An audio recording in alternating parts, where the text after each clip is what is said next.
Hi, welcome to Ukulele and another episode in my kind of techniques sessions. And I just wanted to talk about that particular technique that I was playing there. It's kind of an arpeggio used in kind of rock and roll theme, or particularly in that kind of late 50s, early 60s Americano style songs like Del Shannon's Runaway, etc., where they're kind of long kind of arpeggio across the keyboard or sometimes on the guitar. And I think you can do a reasonable impression on that on the ukulele. So I'm going to break that down for you now. Don't really need to show you much about the chords. I'm just using C, A minor, F, G7, and there's nothing particularly special about what I'm doing on the fretboard hand. It's all in a technique on the strumming hand, and what I'm actually doing is I'm using my thumb primarily to pluck across the strings. And then I'm using my thumb again and my dampening technique when I come back across the strings.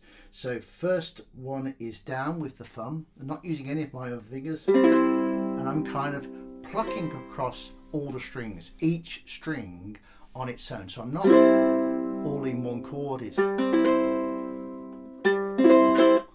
I pause a little bit when I hit the G string. I'm using a low G here. It still works on a high G. Obviously, it would just sound a little bit different if you're playing along with what I'm playing and you're using a high G. So I'm going.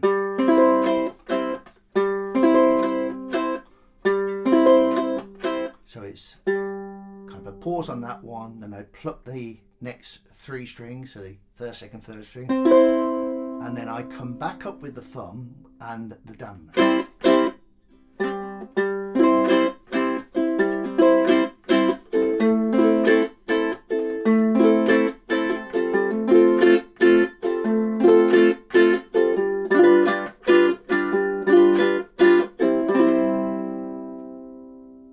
So if you want to kind of practice that, then focus first of all on getting used to using your thumb to pluck the strings.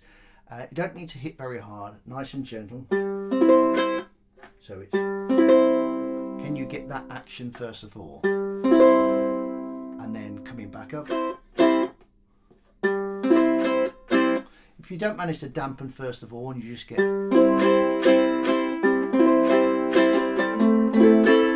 that's okay. Actually, that's fine and absolutely perfectly acceptable. I just think it sounds better if you can then incorporate the dampen at the end. Just kind of clips off the sound nice and neatly, and gives that more kind of authentic feel. So I hope you enjoyed that technique. It takes a little bit of practice, and you really have to build up on the speed and start really slowly to get that, because it can be a little bit tricky. But persevere with it. It's a really great technique, and I hope you enjoy it. If you feel you got something out of the video, if you could please like my video down below, that would be great. Even better if you could subscribe to my channel, I'd really appreciate that. In between time, do enjoy the ukulele.